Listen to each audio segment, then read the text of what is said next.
Hello everyone. Costing पढ़ने वाले सभी बच्चों का फिर से एक बार स्वागत है।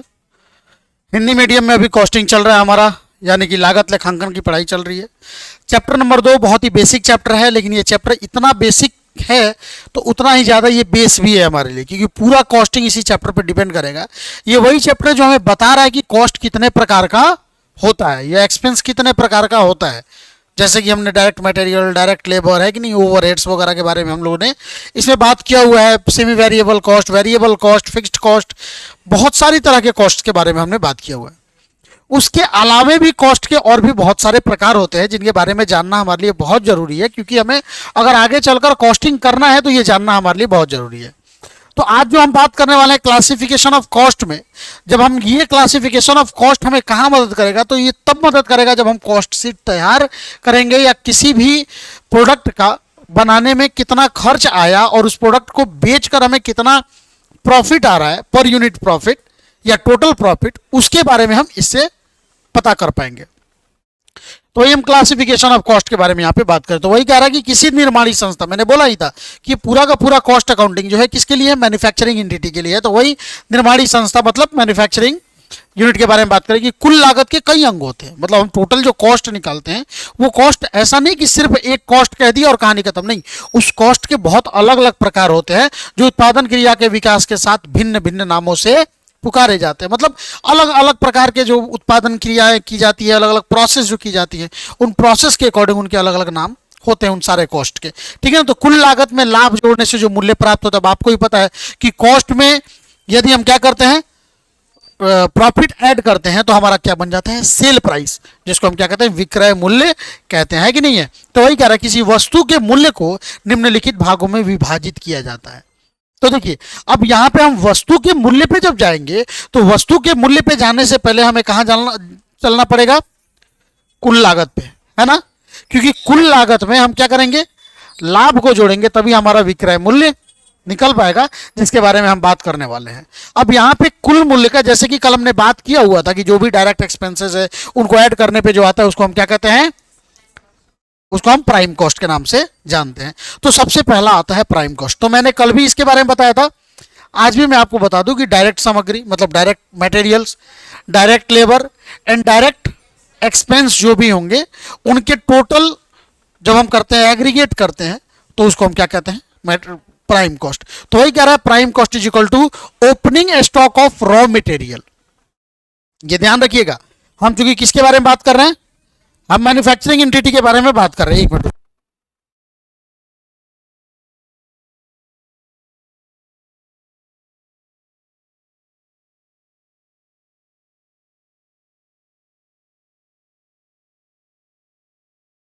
ठीक है। तो अब हम आपको बता रहे हैं मैन्युफैक्चरिंग एंटिटी के बारे में हम बता रहे हैं। तो मैन्युफैक्चरिंग एंटिटी में क्या है कि जब आप चलिए गए तो यहां पे किसी भी मैन्युफैक्चरिंग एंटिटी के लिए,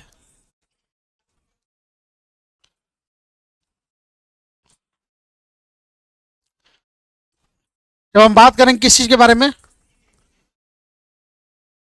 स्टॉक के बारे में, तो यहां पे जो स्टॉक का जो अलग अलग भाग होता है, जिसमें पता है कितने भाग का स्टॉक होता है, कितने तरह का, 3 तरह का। कितने तरह का स्टॉक होता है, 3 तरह का स्टॉक होता है, जिसमें सबसे पहला जिसको हम कहते हैं उसको कहते हैं हम, जिसको हम क्या कहते हैं, कच्चा सामग्री या कच्चा माल कहते हैं। ठीक है, पहला। दूसरा आता है हमारा WIP। WIP मतलब क्या होता है, वर्क इन प्रोग्रेस।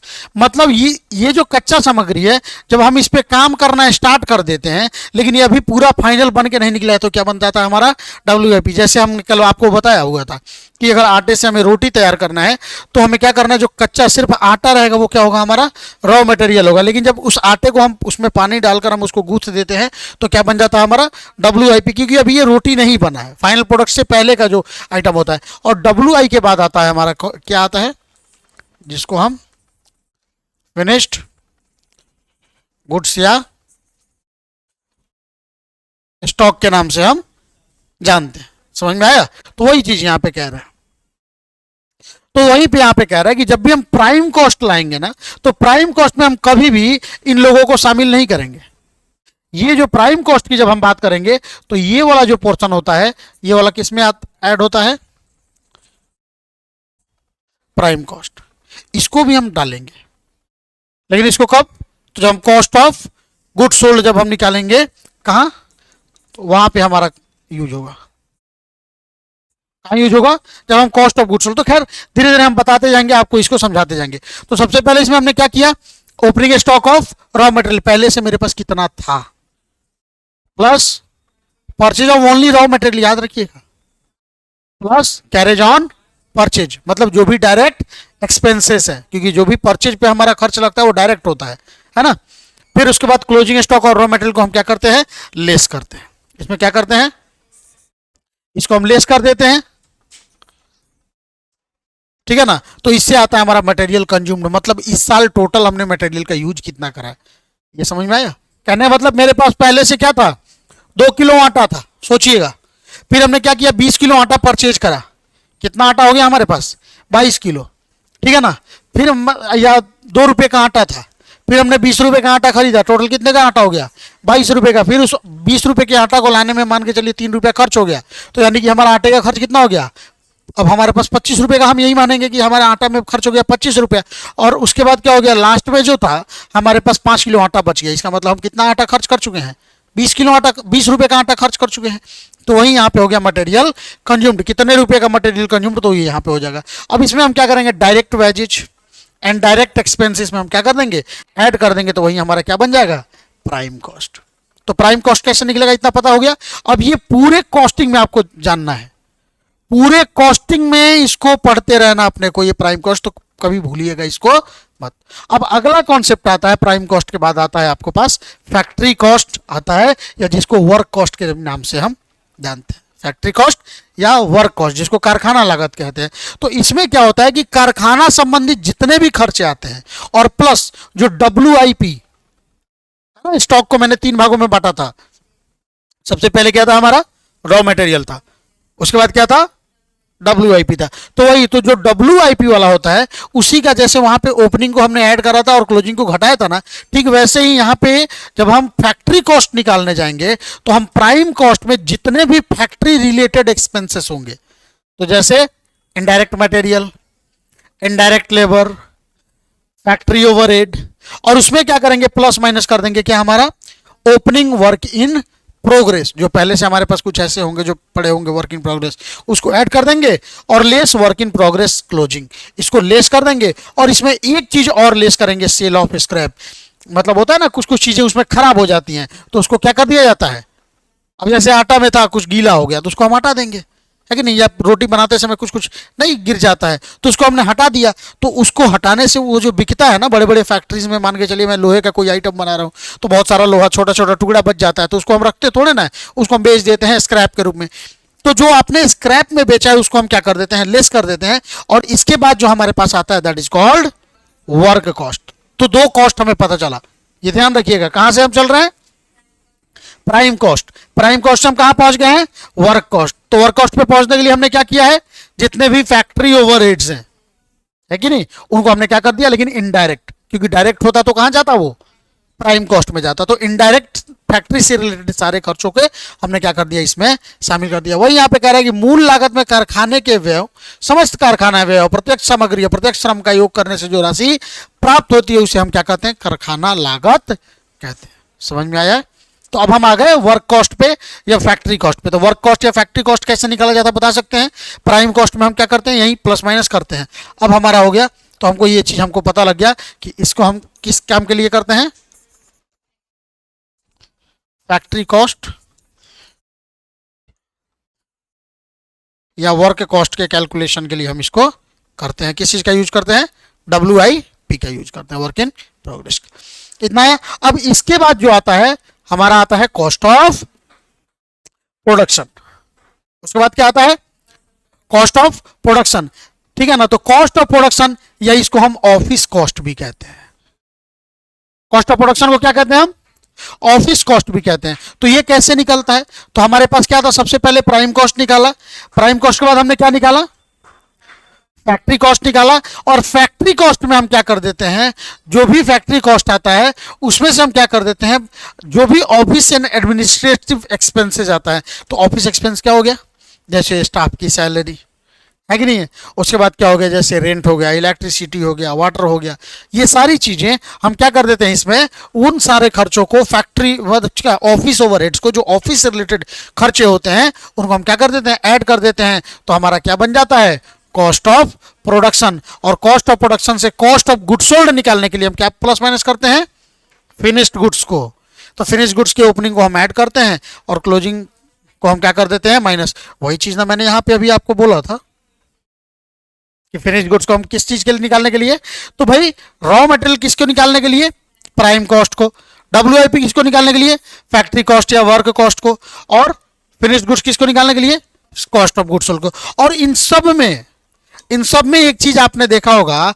कॉमन होगा, और वो कॉमन चीज क्या है कि हमें क्या करना है, ओपनिंग को प्लस करना है एंड क्लोजिंग को क्या करना है, माइनस कर देना। आया इतना समझ में, ओपनिंग को प्लस करते जाना है एंड क्लोजिंग को माइनस करते जाना है, बस कहानी खत्म। तो हम लोग कहां पहुंच गए, कॉस्ट ऑफ प्रोडक्शन पे, कॉस्ट ऑफ प्रोडक्शन पे, और उसके बाद फिर हम कहां पहुंच गए, कॉस्ट ऑफ गुड सोल्ड पे। अब ध्यान दीजिएगा यहां पे, अब कॉस्ट ऑफ गुड सोल्ड के बाद क्या आता है, हम सीधे इसमें जो भी सेलिंग एंड डिस्ट्रीब्यूशन एक्सपेंस निकल जाता है तो उससे हमारा आ जाता है cost of sale. Selling and distribution क्या आ गया, अब क्या क्या आता है इसमें मैंने बताया हुआ था, जैसे एडवर्टाइजमेंट के लिए हमने पैसे दिए, जैसे सेल करने के लिए हमने कमीशन दिए, है कि नहीं, हम जिस गाड़ी से डिलीवरी करते हैं उसका खर्चा, जिस गाड़ी से डिलीवरी करते हैं उसका डेप्रिसिएशन, मतलब बेचने के लिए जो भी खर्चे लगते हैं उसको हम क्या कर देते हैं, अपने कॉस्ट ऑफ गुड सोल्ड जो आया हुआ है उसमें हम ऐड कर देते हैं, तो क्या बन जाता है, कॉस्ट ऑफ सेल। और इसी में जब हम क्या करते हैं, प्रॉफिट को ऐड कर देते हैं तो हमारा क्या बन जाता है, सेलिंग प्राइस। वैसे प्रॉफिट ही यहां पे रहेगा, लेकिन कभी अगर दे दिए लॉस तो लॉस को क्या करना होता है, घटाना होता है, ठीक है ना, तो उससे आ जाता है सेलिंग प्राइस। तो हमने क्या देखा, जरा बताइए, हम कहां पे आए, सबसे पहले हमने स्टार्ट किया क्या निकालना, हमने सबसे पहले निकाला प्राइम कॉस्ट निकाला, फिर हमने क्या निकाला, फैक्ट्री या वर्क कॉस्ट, फिर उसके बाद क्या आ गया हमारे पास, कॉस्ट ऑफ,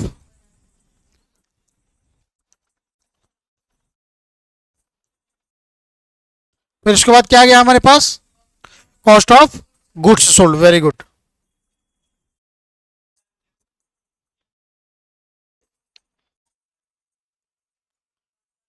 और इसके बाद हमारा क्या आता है,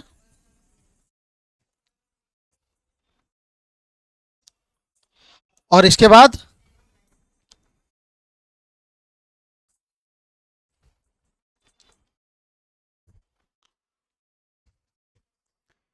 क्या गया हमारे पास, सेलिंग प्राइस।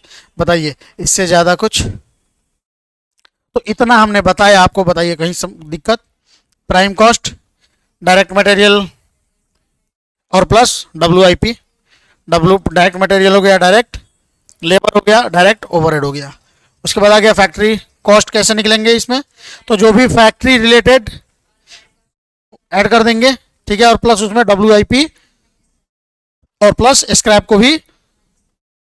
उसके बाद क्या करेंगे, कॉस्ट ऑफ प्रोडक्शन कैसे निकलेगा, ऑफिस एंड एडमिनिस्ट्रेशन को हम कर देंगे तो कॉस्ट ऑफ प्रोडक्शन हो जाएगा, उसमें हम फिनिश गुड्स को प्लस माइनस करेंगे तो क्या हो जाएगा, कॉस्ट ऑफ गुड सोल्ड। उसके बाद हम क्या करेंगे, सेलिंग एंड डिस्ट्रीब्यूशन एक्सपेंस को लेस कर देंगे तो cost of sale, cost of sale, और कॉस्ट ऑफ सेल में से क्या करेंगे हम, प्रॉफिट या लॉस को हम ऐड लेस करेंगे तो क्या बन जाएगा, सेलिंग प्राइस। तो ये अब तक हमने पढ़ा और बहुत इंपॉर्टेंट है ये चीज।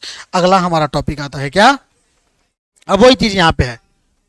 सबसे पहले देखिए यहां पे प्राइम कॉस्ट में क्या है, प्रत्यक्ष सामग्री, प्रत्यक्ष श्रम, प्रत्यक्ष मतलब डायरेक्ट, ठीक है। फिर इसके बाद क्या करा आप, कारखाना में ये तीनों चीजें तो शामिल है ही, ये तीनों चीज मूल लागत हो गया, इसमें हमने क्या कर दिया, कारखाना का ऊपरी व्यय ओवरहेड हमने डाल दिया, ठीक है ना। ऊपरी हेड मतलब जो मेन एक्सपेंस है प्राइम कॉस्ट से ऊपर का। उसके बाद क्या कर दिया, उत्पादन लागत में, कारखाना लागत तो है ही, कारखाना लागत में हमने क्या कर दिया, सेलिंग एंड सॉरी कार्यालय ऑफिस एक्सपेंस हमने क्या कर दिया, ऐड कर दिया। उसके बाद क्या हो गया, कारखाना टोटल कॉस्ट तो हो गया हमारा।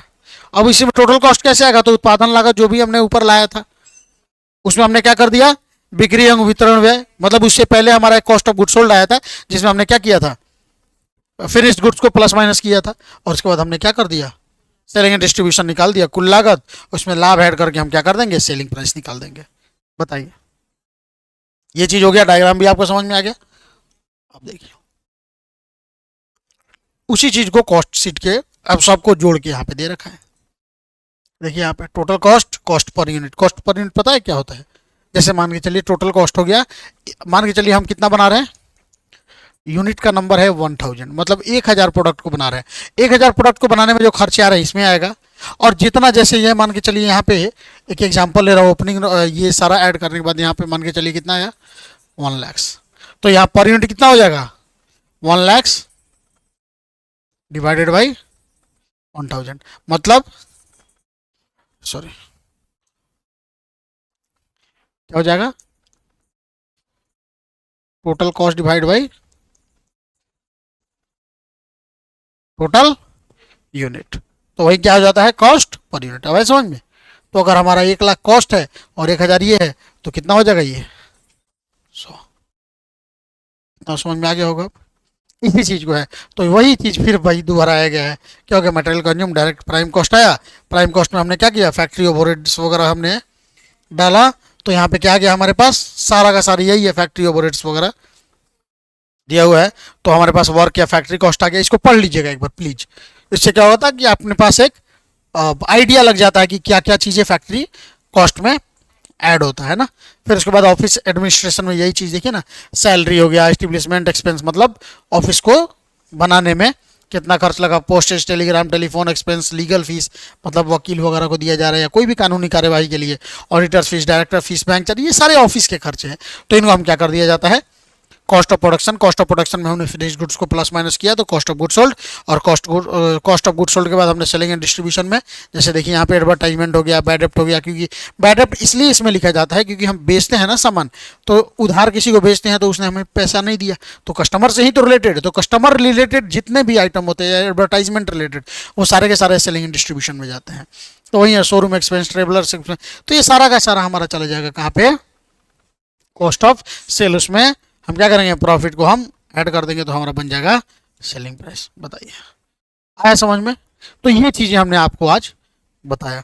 अब आता है कॉस्ट के अलग अलग प्रकार। अब एग्जाम्पल के तौर पे एक बार एग्जाम्पल आप लोग देख लीजिएगा, क्योंकि अगर मैं एग्जाम्पल बताना शुरू किया तो समझिए कि नहीं हो पाएगा। ठीक है,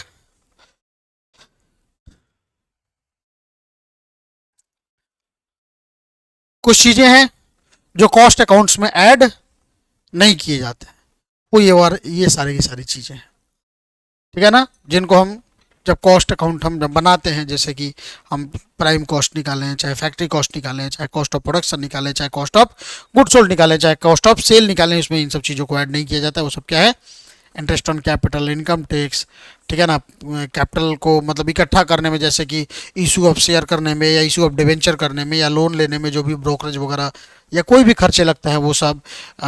उसके बाद कहीं इन्वेस्टमेंट हमने किया था, उस पर लॉस हो गया, उसका ऋण पत्रों अंश वही हो गया, अंशों के निर्गमन पर संचालकों व कर्मचारियों को दिया गया बोनस, मतलब ये सारा का सारा चीज़ आप एक बार पढ़ लीजिएगा। इन सब चीज़ों को हम कभी भी ऐड नहीं करते हैं, तो कभी ऐसा दिया जैसे वित्तीय ब्याज, जैसे इंटरेस्ट दे दिया, डिविडेंड दे दिया, तो ये सब कभी भी आपको कॉस्टिंग में दिखाई नहीं देगा। ठीक है, बार बार ना होने वाले व्यय, जैसे पूंजीगत व्यय अगर हो गया, जैसे मान के चलिए हमने मशीन खरीदा तो मशीन कभी भी इसमें नहीं आएगा, ठीक है ना, क्योंकि हाँ मशीन के ऊपर जो डेप्रिसिएशन कटेगा वो इसमें ऐड होगा, लेकिन ये नहीं आएगा। पूंजी का लाभ, मतलब कैपिटल प्रॉफिट अगर आ गया, जो मतलब ऐसा प्रॉफिट जिसके बारे में हमने सोचा नहीं था, जैसे मान के चलिए हमने उस मशीन को, किसी पुराने मशीन को बेच दिया, उससे हमने फ़ायदा कमाया, तो सोचेंगे कि उसको कॉस्टिंग में लाकर दिखाएं, तो वो सब नहीं दिखाया जाता है। फिर सामग्री एवं समय की असाधारण हानियाँ, मतलब एबनॉर्मल लॉसेस, जैसे आग लग गया, तो इन सब चीज़ों को यहाँ पे दिखाने की कोई ज़रूरत नहीं होती है। व्यापार को बंद करने पे असाधारण हानियाँ, व्यापार बंद होता है तो भाई बहुत सारी चीज़ों को ऐसे ही हम भेज देते हैं, मतलब ज़्यादा पैसे का सामान भी हम कम पैसे में निकाल देते, तो उन सब चीज़ों के बारे में हम यहाँ पे नहीं दी। तो इस तरीके से फिर अगला है क्षतिपूर्ति की राशि कानूनी आधार की, जैसे मानिए कानून किसी ने केस करा था, उस केस को हम हार गए, जिसके कारण हमें क्षतिपूर्ति देनी पड़ी, तो उन सब चीज़ों को हमने कहीं दान दिया, है कि नहीं। तो उसको हम ऐड नहीं करते हैं। ख्याति का अपलेखन, अगर मैं गुडविल को राइट ऑफ कर रहा हूँ, जैसे इंटेंजिबल एसेट्स है, तो जैसे फिक्स्ड एसेट्स का क्या होता है, टेंजिबल फिक्स्ड एसेट्स का क्या होता है, डेप्रिसिएशन होता है, और इंटेंजिबल फिक्स्ड एसेट्स का क्या होता है, एमोर्टाइजेशन होता है। मतलब जिसको हम जाकर पीएल में राइट ऑफ करते हैं। तो कभी भी ख्याति का जो राइट ऑफ अपलेखन का अंग्रेजी होता है राइट ऑफ, मतलब उसको खत्म करना बुक्स से, तो उसको भी हम यहाँ पे कॉस्टिंग में नहीं दिखाते हैं। काल्पनिक संपत्तियों का अपलेखन, मान के चले कोई ऐसा काल्पनिक, वही चीज हो गया, मतलब गुडविल कह लीजिए या काल्पनिक संपत्ति कह लीजिए, ठीक है ना। मतलब इंटेंजिबल एसेट्स को अगर मैं अमोर्टाइज कर रहा हूँ, राइट ऑफ कर रहा हूँ, तो उसको भी अकाउंटिंग नहीं करते हैं। ब्याज, लगान तथा हस्तांतरण का की फीस, तो ये ऑलरेडी इसी से रिलेटेड है, वित्तीय व्यय में ही ये सब आ जाता है। तो इन सब चीजों को हम शामिल नहीं करते हैं। अप्राप्य ऋण या कटौती के लिए प्रावधान, जैसे बैड डेब्ट्स वगैरह है, तो जनरली हम अप्राप्य ऋण कटौती के लिए प्रावधान, इन सब चीज़ों को भी हम आगे हम ऐड नहीं करेंगे। संचय में हस्तांतरण, ये भी ऐड नहीं करेंगे। बैंक जमा पर ब्याज प्राप्त हुआ। मशीनों को अप्रचलित होने पे हानि, मतलब मशीन हमने खरीदा था और वो काम से बाहर हो गया, मतलब उस वो काम नहीं कर पा रहा है, तो उसको भी हम ऐड नहीं करते हैं। एंड लाभांश, डिविडेंड, मतलब ये सारा का सारा चीज़ तो इसी में आ गया, है कि नहीं। तो इन सब चीज़ों को हम वैसे भी ऐड नहीं करते हैं। तो खैर हम धीरे धीरे जैसे जैसे कॉस्टिंग हम आगे पढ़ते जाएंगे, इन चीज़ों को समझ में हम समझते जाएंगे। अब दूसरा चीज़ आता है कॉस्ट। अब कॉस्ट कॉन्सेप्ट समझिएगा इसको, अलग अलग तरीके का कॉस्ट कॉन्सेप्ट होता है। तो इसमें कॉस्ट हो गया, कॉस्ट सेंटर होगा, प्रॉफिट सेंटर होगा, इन्वेस्टमेंट सेंटर होगा, बहुत सारी तरह तरह की बातें होती है। तो इसमें समझिएगा, इसको समझना बहुत ही जरूरी होता है। कॉस्ट क्या होता है, तो कॉस्ट का भाई सिंपल सा मीनिंग है, क्या है हमारा, लागत। कॉस्ट का सिंपल सा मीनिंग क्या हो गया भाई, हमारा लागत। लागत क्या है, तो किसी खास वस्तु को बनाने में जो हमारा खर्च आता है, पूरा खर्च, वो क्या कहलाता है, लागत कहलाता है। और यही परफेक्ट डेफिनेशन है। अब उसी चीज को यहाँ पे थोड़ा सा फैला के दिया है। तो क्या दिया हुआ है कि साधारण शब्दों में लागत का अर्थ समस्त व्ययों का योग होता है, जो कि हमने भी आपने ही बताया। लेकिन यहाँ पे देखिए, किसी निर्दिष्ट वस्तु पर प्रत्यक्षता आरोपित वास्तविक तथा संभावित व्ययों की राशि क्या कहलाती है, लागत। अब हम लोग जो लागत जानते हैं ना, वो यही जानते हैं कि हमारे पास से जो खर्च हुआ सिर्फ वही लागत है। जैसे हमारे पॉकेट से हमारा 10 रुपया गया, तो हम लागत का मतलब 10 रुपये ही समझेंगे। हम नोशनल कॉस्ट को हम यहाँ पे नहीं देते हैं। जबकि यहाँ पे कह रहा है कि एक्चुअल में जो हुआ है वो भी, तथा इस पे जो होने वाला और भी खर्च है, वो सारा का सारा किसमें, लागत में शामिल किया जाता है। अतः किसी वस्तु को पाने हेतु, अब चाहे मैं बना के पाऊँ चाहे कहीं से भी पाऊँ, तो जनरली हम जब कॉस्टिंग पढ़ेंगे मैन्युफैक्चरिंग कॉन्सर्न का, जब हम अकाउंटिंग करेंगे, कॉस्ट अकाउंटिंग, तो उसमें तो भाई सीधी बात है, पाने का मतलब हो गया बनाना। तो अगर किसी वस्तु को पाने हेतु किया गया त्याग ही लागत है, मतलब इस वस्तु को पाने के लिए हमने क्या क्या त्याग किया। तो देखिए, एक तो जो हमने पैसे के रूप में त्याग किया, या कोई भी संपत्ति के रूप में त्याग किया जिसको हम पैसे में बदल सकते हैं, एक तो वो, प्लस भाई हम अपना समय भी तो त्याग कर रहे हैं। हमारे इस समय का भी तो कोई ना कोई मोल है। मतलब ये काम मैं यहां नहीं करके मैं कहीं और करता, पैसे मिलते कि नहीं मिलते। तो मैं जो भी चीजें त्याग कर रहा हूं, उसका जो वैल्यू होता है वो क्या कहलाता है, वही क्या कहलाता है, हमारा लागत कहलाता है। फिर वहां पे क्या करें, किसी वस्तु की लागत में वास्तविक खर्चे अथवा उसके उत्पादन एवं विक्रय पर किए गए व्ययों का समावेश होता है।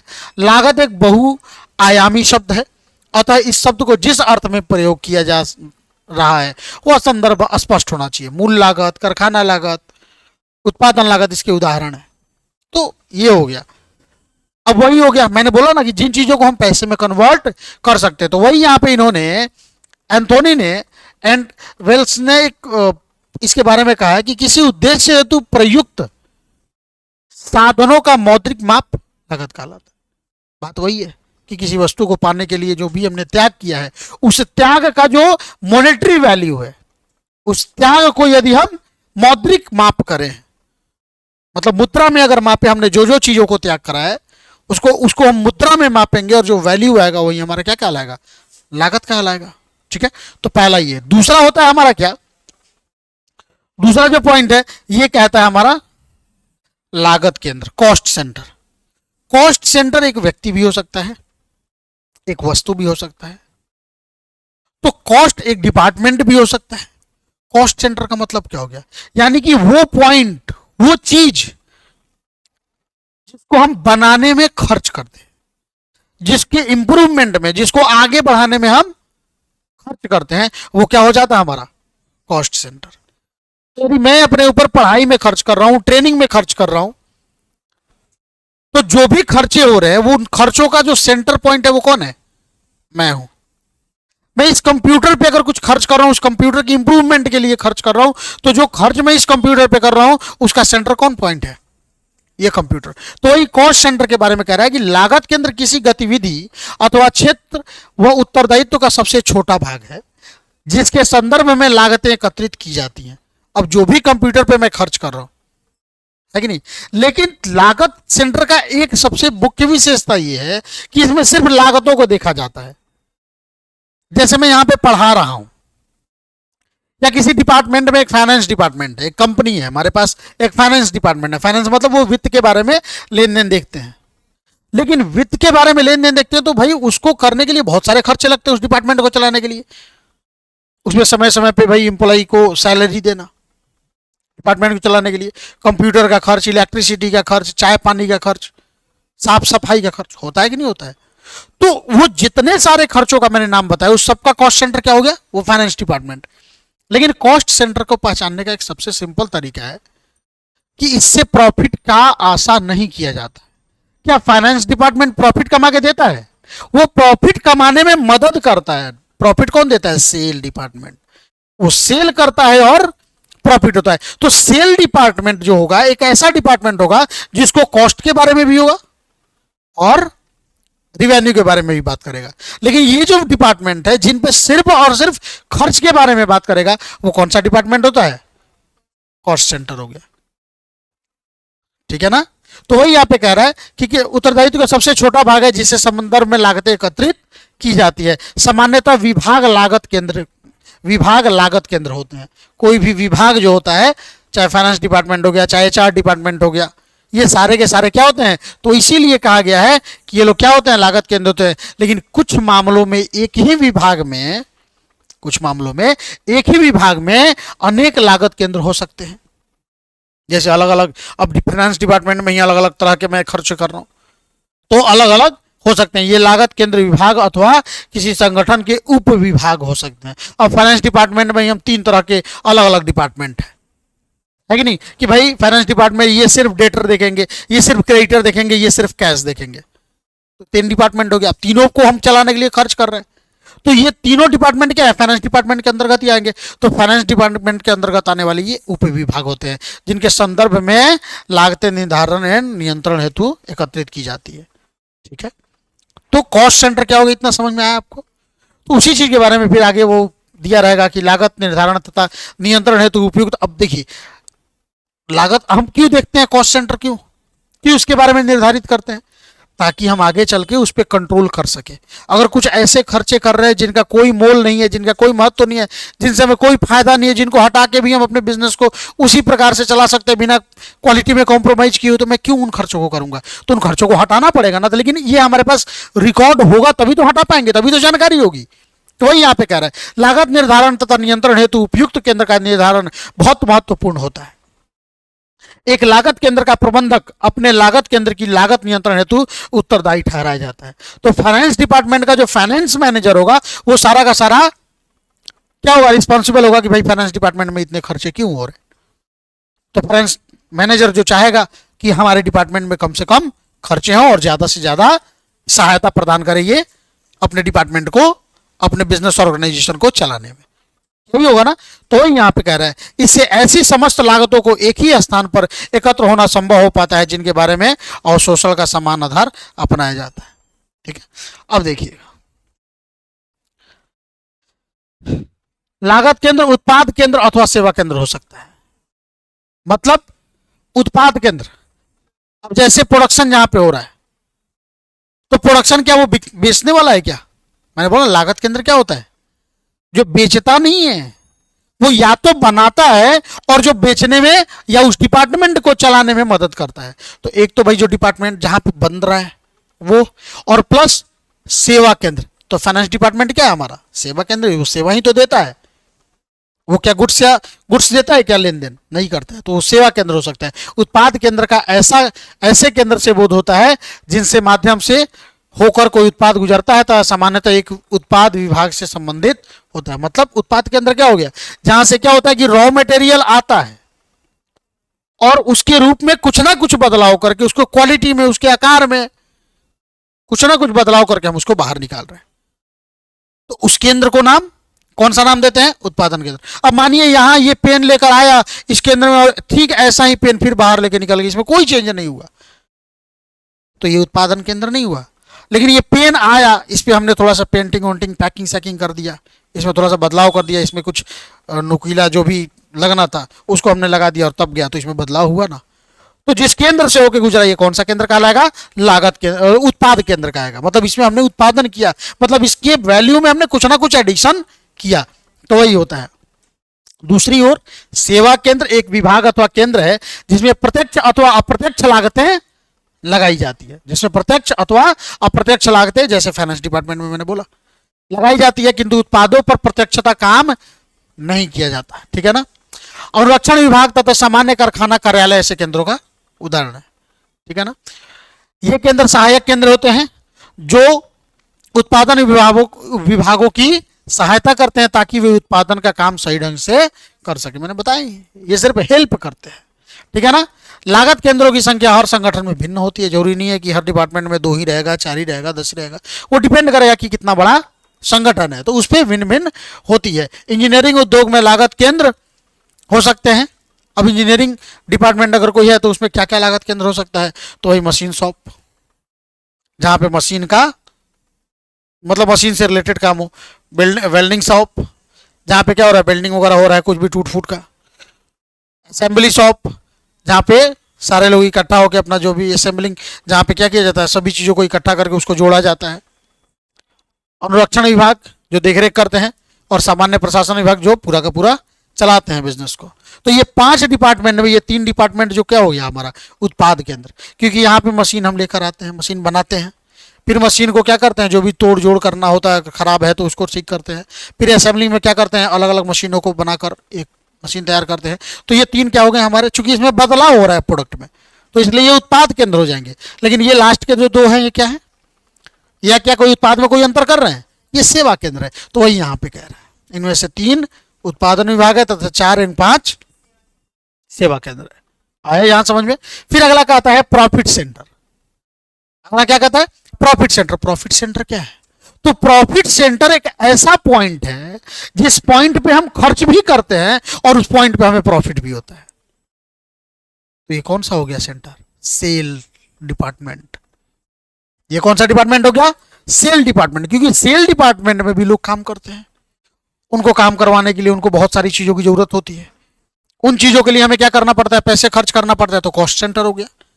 और सेल डिपार्टमेंट क्या करता है, चीजों को बेच के प्रॉफिट रिवेन्यू जनरेट करता है, तो प्रॉफिट केंद्र हो गया। तो प्रॉफिट केंद्र क्या होता है कि लाभ केंद्र व्यवसायिक क्रियाकलाप का वह भाग है जो आगम तथा व्यय दोनों के लिए उत्तरदायी है। समझ में आया, जिसमें कॉस्ट भी लगाया जाता है और जो रिवेन्यू भी बाहर से जनरेट करता है। तो यहां पे कह रहा है कि दोनों के लिए उत्तरदायी है तथा कार्य के किसी भाग विशेष का लाभ प्रकट करता है। समझ में आया कि कहीं ना कहीं से वो क्या करता है, चीजों को रिवेन्यू जनरेट करता है और बताता है कि कितना प्रॉफिट या कितना लॉस हुआ, तो लाभ प्रकट करता है। लाभ केंद्रों के अधीनस्थ कर्मचारी में अधिकार समर्पण हेतु तथा उनकी निष्पत्ति के मूल्यांकन हेतु बनाया जाता है। लाभ केंद्र क्यों बनाया जाता है, ताकि अलग अलग लोगों को हम अथॉरिटी दे सके, डेलीगेशन ऑफ अथॉरिटी, अलग अलग अधिकार दिए जा सके, तो इन सब चीजों के लिए। ठीक है, अब लागत केंद्र तथा लाभ केंद्र में क्या अंतर है, तो इसके बारे में दिया है।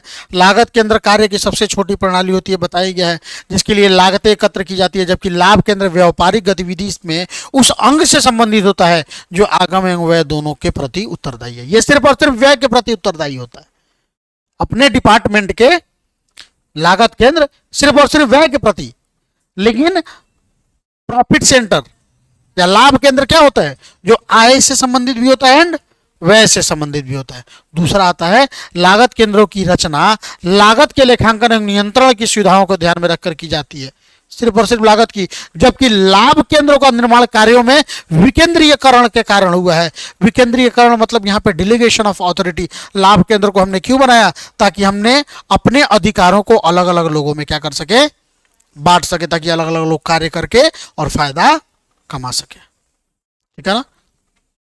तीसरा दो हो गया, सॉरी तीसरा, लागत केंद्र लाभ केंद्रों की तरह स्वायत्त शासी नहीं होते हैं। मतलब यहां पे क्या हो गया, स्वायत्त शासी मतलब ये खुद का यहां पे अधिकार होता है। मतलब स्वायत्त शासी, शासी मतलब जिस, अब इसको अंग्रेजी में अगर मैं बताऊं, रुक जाइए लोग, बता ही दे रहा हूं जब, क्योंकि इसका एग्जैक्ट मीनिंग बताना थोड़ा सा टफ है, बट फिर भी आई विल ट्राई।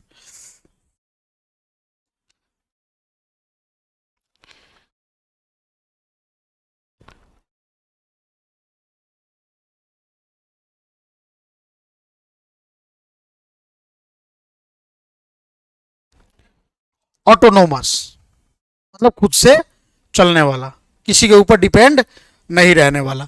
लेकिन लागत केंद्र दूसरे के ऊपर डिपेंड करता है, क्योंकि ये दूसरे के लिए ही काम करता है। ठीक है ना। फिर यहाँ पे देखिए, लागत केंद्रों की कोई लक्ष्य लागत नहीं होती, वरन लागतों को न्यूनतम करने का प्रयास किया जाता है, मैंने बताया है। जबकि लाभ केंद्र की लक्ष्य लागत होती है तथा एक निश्चित लाभ को प्राप्त करने की दिशा में नीति निर्धारित की जाती है, मैंने बताया ना, क्योंकि इनको दोनों के बारे में सोचना है। तो ये ऐसा डिपार्टमेंट होता है प्रॉफिट सेंटर कि जहां पे हमें क्या करना होता है कि हमें प्रयास करना है कि इतने तक ही रुक देना अपने, हमें हमारा कॉस्ट, हमारा खर्च इससे ज्यादा नहीं होना चाहिए, ताकि हम इतने में सेल करें तो उससे इतना हमें प्रॉफिट हो सके। ठीक है, ये हो गया। और लास्ट का एक लाभ केंद्र में भी उत्पादन, सेवा, व्यक्तिगत तथा व्यक्तिगत अनेक लागत केंद्र हो सकते हैं, लेकिन एक लाभ केंद्र एक कंपनी के अंदर विभाग या शाखा के भीतर एक सहायक कंपनी हो सकती है। अब अगला है हमारे पास क्या, शट डाउन कॉस्ट। तो शट, अब ये सब बहुत आसान है। शट डाउन कॉस्ट क्या होता है? तो शट डाउन कॉस्ट कहने का मतलब कि क्या किया जाता है, किसी भी बिजनेस को जब अल्पकाल के लिए, कम समय के लिए, मतलब अस्थायी रूप से नहीं, अस्थायी रूप से जब बंद कर दिया जाता है, तो उसके बंद करने के बाद जो उसमें खर्चे आते हैं ना, वो क्या कहे जाते हैं, शट डाउन कॉस्ट। मतलब हमने बिजनेस को खत्म नहीं किया है, कुछ समय के लिए बंद किया। जैसे मान के चले मेरा इंस्टीट्यूट, अगर इंस्टीट्यूट का ये रूल रहता कि भाई एग्जाम के बाद 2 महीने तक इंस्टीट्यूट नहीं बनेगा, मतलब नहीं चलेगा, तो क्या सब लोग रूम छोड़ देता? क्या 2 महीने के लिए रखा जाता? या कोरोना जब आया था तो सब लोगों को क्या करना पड़ा था, अपने रूम को रखना पड़ा था और उसके बदले फ्री में आपको रेंट देना पड़ा था। तो वो सारे के सारे खर्चे क्या कहे जाते थे, शट डाउन कॉस्ट कहे जाते थे। वही यहाँ पे कह रहा है कि यदि एक प्लांट को अल्पकाल के लिए बंद कर दिया जाता है, तो बंद करने के बाद जो भी लागत होती है वह काम बंद लागत कहलाती है। जैसे भवन का किराया, ह्रास, संरक्षण, ये सारे के सारे खर्चे लगेंगे कि नहीं लगेंगे, तो ये सारा का सारा क्या कहलाता है, शट डाउन कॉस्ट होता है। क्योंकि उत्पादन कार्य बंद होने पर भी प्लांट के भवन का किराया देना ही होता है। अगर मैंने इंश्योरेंस करा रखा है तो उसका पैसा देना ही पड़ता है। प्लांट है तो उस पर ह्रास होता रहता है कि नहीं, उसके देखभाल के लिए लोगों को रखना पड़ेगा, किसी कर्मचारी को रखना पड़ेगा। तो ये सारे के सारे जो भी खर्चे करेंगे, सारा का सारा खर्च क्या कहलाएगा, हमारा शट डाउन कॉस्ट कहलाएगा। अगला आता है संक कॉस्ट, डूबी लागत। एक ऐसा लागत जो निकलने वाला नहीं है, मतलब वही चीज, डूबी लागत वह लागत है जिसे वसूल नहीं किया जा सकता है।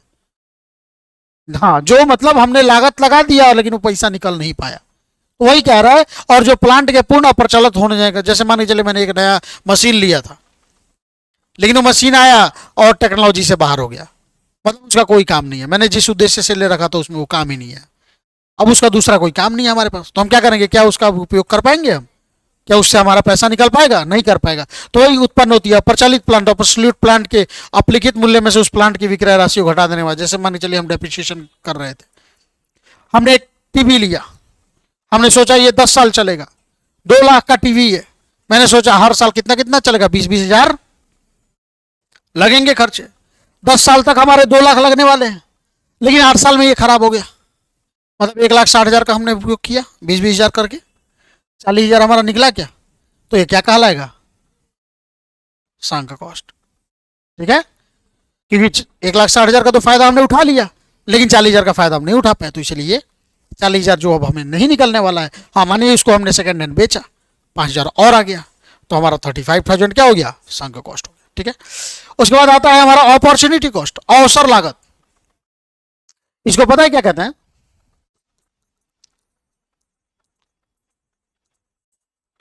सेकेंड बेस्ट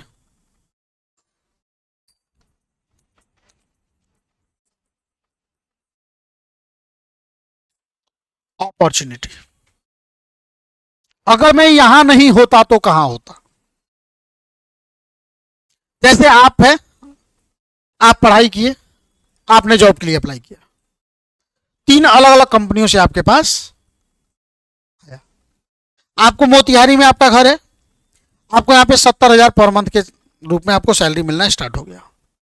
फिर दूसरा आपने देखा Delhi, 30,000 1 lakh per month, Patna 95,000 per month. अब इस तीनों में आप भाई देखिएगा कि आपके लिए सबसे ज्यादा फायदेमंद कौन सा है। तो आपने मान के चलिए कि नहीं सोचा कि चलिए होम टाउन है अपना क्या मोतिहारी, हम मोतिहारी को ही ऑप्ट कर लेते हैं, मोतिहारी में करेंगे तो हमारा बहुत खर्चा बचेगा और दूसरा परिवार के साथ रहने का मौका मिल जाएगा, अपना समाज रहेगा, दिक्कत नहीं होगा। आपने मोतिहारी में जॉब स्टार्ट कर दिया, आपके पास इसके बाद कौन कौन से ऑप्शन और पड़े थे, पटना और दिल्ली। तो सबसे बेस्ट ऑप्शन क्या था, दिल्ली। इसके बाद तो वहीं दिल्ली जो आते हैं आप, तो आपका अपॉर्चुनिटी कॉस्ट क्या आ जाता, बताइए, 1 लाख। समझ में आया। तो वही यहाँ पे कह रहा है कि यह अधिकतम संभाव्य वैकल्पिक आय है, मतलब संभाव्य मतलब संभावना था कि अगर हम ये नहीं करते इसके बदले कुछ और करते तो हम इतना पैसा तो जरूर कमाते। मतलब यहाँ पे मैं पढ़ा रहा हूँ तो अभी मैं पढ़ा रहा हूँ, अगर मैं यहाँ पे पढ़ाता नहीं, इतने ज्ञान लेके मैं कहीं और काम करता या किसी और कोचिंग इंस्टीट्यूट में पढ़ाता तो मुझे इतना सैलरी मिलता, तो ये हमारा क्या कहलाता, अवसर लागत, या जिसको हम क्या कहते हैं अपॉर्चुनिटी कॉस्ट कहते हैं। वही वैकल्पिक आय है, मतलब ऑप्शन, सेकंड बेस्ट ऑप्शन या सेकंड बेस्ट अपॉर्चुनिटी कह लीजिए, ठीक है ना, जो किसी उपलब्ध साधन को या उत्पादन क्षमता को अन्य प्रयोग में लाए जाने से कमाई जा सकती है। ठीक है, दूसरे शब्दों में यह आय का वह अधिक्य है जो मौलिक रूप से विनियोजित साधनों के प्रयोग को त्यागने के फलस्वरूप उत्पन्न हुआ। मतलब इसको हमने त्याग दिया है, हम यहाँ पे 7 लाख रुपया खर्च किए, 7 लाख रुपया यहाँ नहीं खर्च कर कहीं और करिए होते तो हम कितना रुपया कमाते। तो वो जो रुपया हम छोड़ कर आए हैं ना, वही बात है सेकेंड बेस्ट अपॉर्चुनिटी। ठीक है, तो हमारा क्या बन जाता है, अपॉर्चुनिटी कॉस्ट। बताइए यहां तो कोई दिक्कत।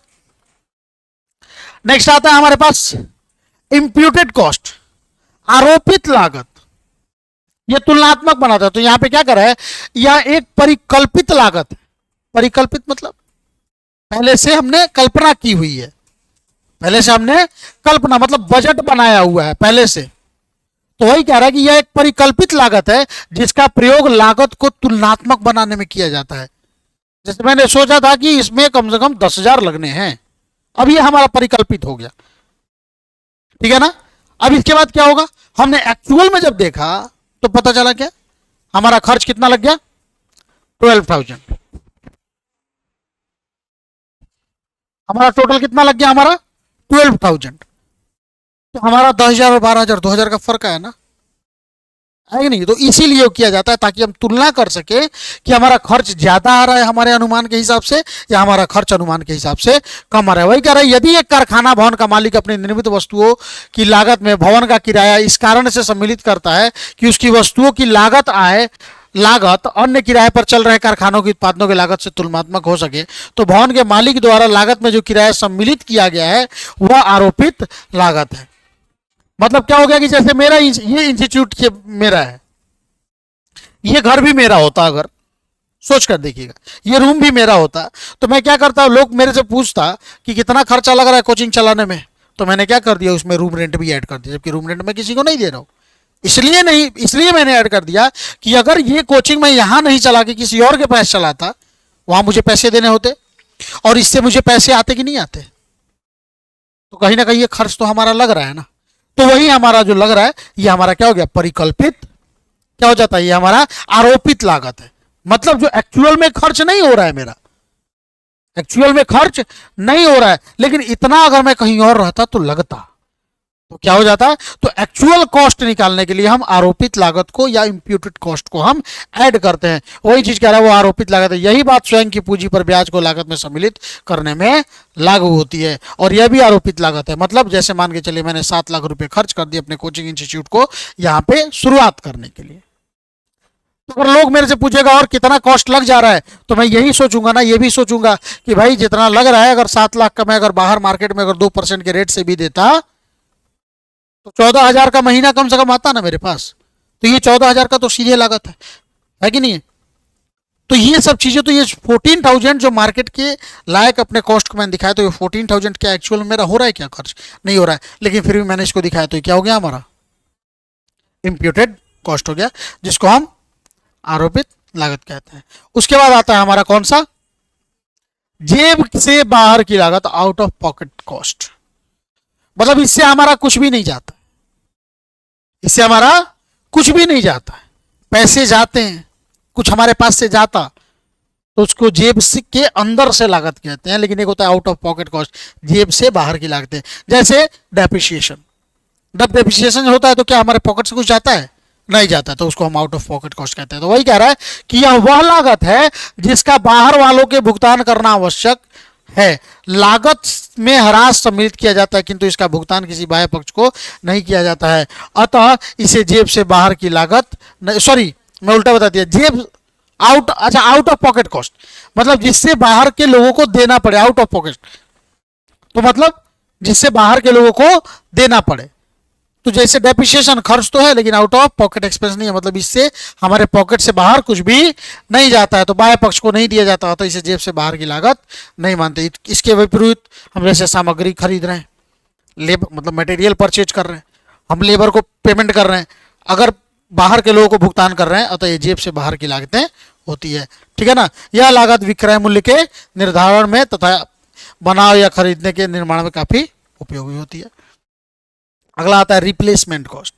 रिप्लेसमेंट कॉस्ट कहने का मतलब जब पहले से हमारे पास कोई एसेट्स पड़ा हुआ है और उस एसेट्स को हटा के कोई किसी उसी के लिए कोई दूसरा एसेट्स लगा रहा है। जैसे मेरे पास ये डिजिटल टीवी पड़ा हुआ है, कोई नया टेक्नोलॉजी का एक टीवी आ गया, अब हम उसको लेकर आने वाले हैं, तो उस पर जो कॉस्ट लग रहा है उसको लेकर आने में, वो क्या कहलाता है?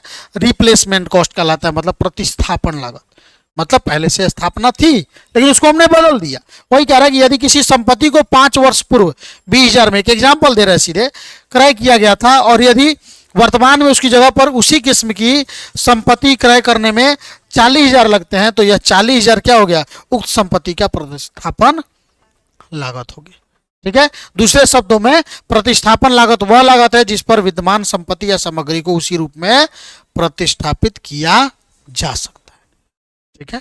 तो ये था हमारा प्रतिस्थापन या रिप्लेसमेंट कॉस्ट। इसके बाद आता है मार्जिनल कॉस्ट। कल बताया था हमने, बताया था क्या था भाई हमारे, कि कुल लागत में जो परिवर्तन होता है ये क्या कहलाता है? Marginal cost. इसके ऊपर कौन से कॉस्ट का कोई फर्क नहीं पड़ता है? फिक्स्ड कॉस्ट का फर्क नहीं पड़ता है। मार्जिनल कॉस्ट पे मेनली किसका फर्क पड़ता है? वेरिएबल कॉस्ट का। मैंने बोला था कल, जैसे 500 से ये कितना आ गया? 500। 1000 से ये कितना आ गया? 500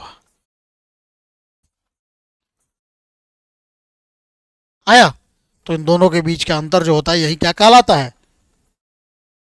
मतलब हर एक प्रोडक्ट को, एक्स्ट्रा प्रोडक्ट को बनाने में जो हमारा कॉस्ट लगता है वही मार्जिन। वही यहाँ पे कह रहा है किसी एक दी हुई उत्पादन मात्रा पर वह धनराशि जिसके द्वारा कुल लागत में परिवर्तन होता है, यदि उत्पादन की मात्रा एक और इकाई से बढ़ाई या घटाई जाए। तो अगर मैं 2 से 3 जा रहा हूं तो 2 बनाने में हमारे कितने खर्च लग रहे थे? 1500। 3 बनाने में कितना लग रहा है? 2000। तो मतलब ये जो 500 का अंतर है ये क्या कहलाएगा? मार्जिनल कॉस्ट, या जिसको सीमांत लागत कहते हैं। ठीक है? अगला आता है डिफरेंशियल कॉस्ट। अगला क्या आता है भाई? बहुत है अभी, कहां तक पहुंचे हम लोग? 11 तक।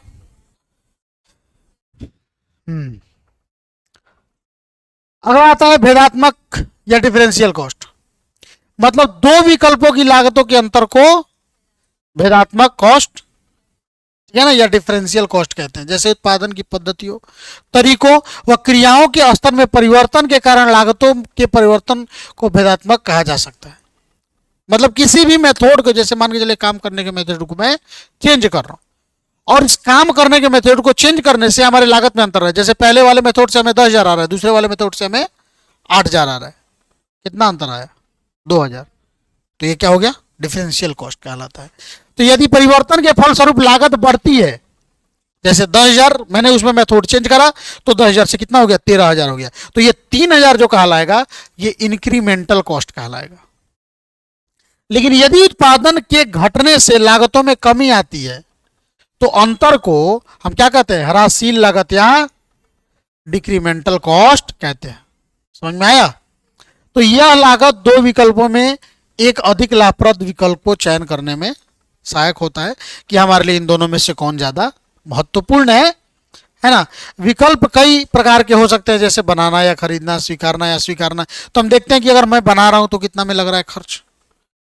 जैसे गांव में बड़ा बड़ा भोज होता है तो उसमें लोग देखता है कि दही खरीदेंगे तो कितना खर्चा लगेगा, और दही खुद से जमाएंगे तो कितना खर्चा लगेगा। तो अगर बाहर से खरीद रहे हैं तो 10,000 लग रहा है, जमा रहे हैं तो 7,000 लग रहा है, तो ये बीच का जो कॉस्ट होगा 3,000 होगा। अब हमें मदद करने में, ये निर्णय लेने में मदद करेगा कि हम जमा लें या बाहर से खरीद लें।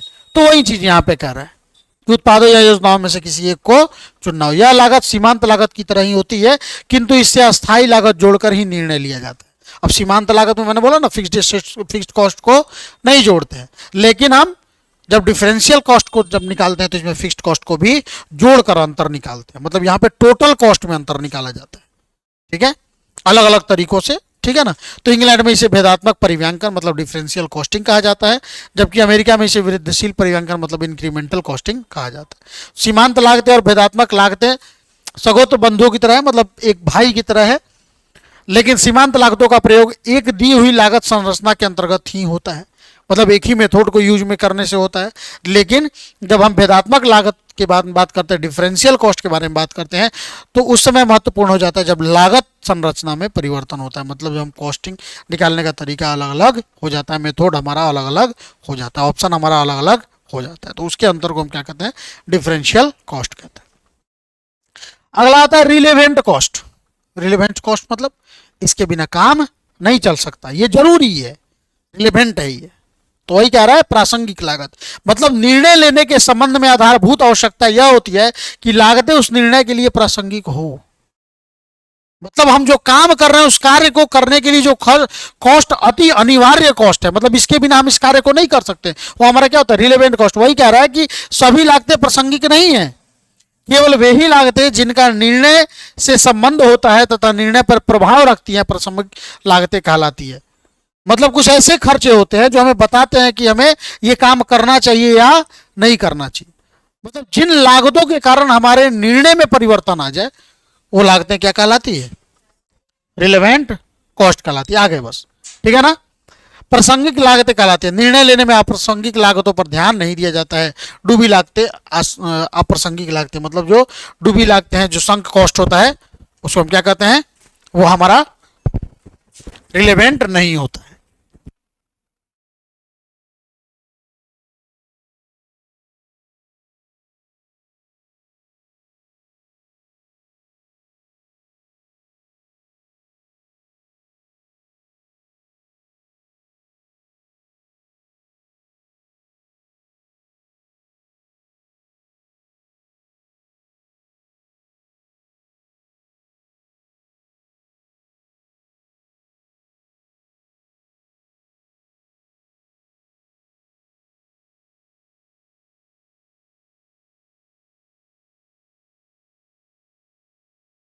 ठीक है, फिर अगला क्या है हमारा? प्रोडक्ट कॉस्ट या पीरियड कॉस्ट। अब ये दो अलग अलग है, ये नहीं कि दोनों एक ही हैं, ये दोनों अलग अलग है। प्रोडक्ट कॉस्ट क्या होता है, पीरियड कॉस्ट क्या होता है? तो प्रोडक्ट कॉस्ट क्या होता है, पहले देखिए। निर्मित वस्तुओं की लागत को उत्पाद लागत कहा जाता है। मतलब इस मोबाइल का कॉस्ट क्या है? मोबाइल क्या है? प्रोडक्ट है। इस मोबाइल को बनाने में लगने वाला जो भी खर्च है, क्या है? हमारा प्रोडक्ट कॉस्ट है। ये क्या है? हमारा प्रोडक्ट कॉस्ट है। जो मतलब प्रोडक्ट के बारे में बात कर रहे हैं, जो समय के बारे में बात नहीं कर रहे हैं, ठीक है ना। तो ये क्या होता है, प्रोडक्ट कॉस्ट होती है। इसके अंतर्गत मूल लागत व कारखाना उपरी व्यय सम्मिलित होते हैं। निर्मित वस्तुओं की लागतें ही स्टॉक के मूल्य बनती है। कुछ विद्वानों के अनुसार उत्पाद लागतें केवल कारखाना व्यय तक ही सीमित रहती है। कुछ लोग कहते हैं कि कारखाना व्यय मतलब फैक्ट्री कॉस्ट या वर्क कॉस्ट, मतलब प्राइम कॉस्ट में हम फैक्ट्री ओवरहेड्स वगैरह जो भी होता है उसको हम जोड़ देते हैं और उसमें से क्या करते हैं, work in progress, opening work in progress को ऐड करते हैं, क्लोजिंग वर्क इन प्रोग्रेस को लेस करते हैं और लेस स्क्रैप वैल्यू को कर देते हैं। तो हमारे पास जो वर्क कॉस्ट या फैक्ट्री कॉस्ट आता है जिसके बारे में हमने आज आपको बताया है वही तक हमारा सीमित रहता है। तो इसमें कार्यालय एवं प्रशासनिक व्यय सम्मिलित नहीं किए जाते हैं, किंतु प्रशासनिक कार्यालय एवं प्रशासन की सेवाएं उत्पादन क्षेत्र में आवश्यक रूप से की जाती है, अतः उनका उस सीमा तक उत्पाद लागतों में सम्मिलित करना उचित माना जाता है। बहुत सारे लोग कहते हैं कि नहीं इसको शामिल मत करो, लेकिन देखिए इसके बिना जो ऑफिस एक्सपेंस के बिना आपका बिजनेस चलना संभव नहीं है। वही लोग हेल्प करते हैं बिजनेस को चलाने में, तो इसीलिए क्या होते हैं वो लोग क्या कहलाते हैं, प्रोडक्ट कॉस्ट में शामिल किए। मतलब एक प्रोडक्ट को बनाने में कितना खर्च लगा ये हो गया। लेकिन दूसरी ओर जब अवधि लागतें यानी कि पीरियड कॉस्ट के बारे में हम बात करते हैं तो क्या होता है, वे लागतें हैं जिनका संबंध उत्पादन से नहीं होता, मतलब किसी सामग्री को देने से नहीं होता, सामग्री के किसी लेबर का पेमेंट से नहीं होता, किंतु जिनको एक अवधि के सकल लाभ से घटाया जाता है। क्या होता है, संबंध उत्पादन से नहीं होता किंतु जिनको एक अवधि के सकल लाभ से घटाया जाता है। जैसे वित्तीय लागतें, जैसे इंटरेस्ट वगैरह आप देते हो, डिविडेंड देते हो। इंटरेस्ट क्या देते हो, सालाना देते हो, मंथली देते हो, क्वार्टरली देते हो, हाफ ईयरली देते हो। तो क्या ये किसी प्रोडक्ट पे डिपेंड करते हैं, नहीं, ये समय पे डिपेंड करते हैं, है कि नहीं है। तो ये होता है। तथा बिक्री या वितरण की लागतें, है ना।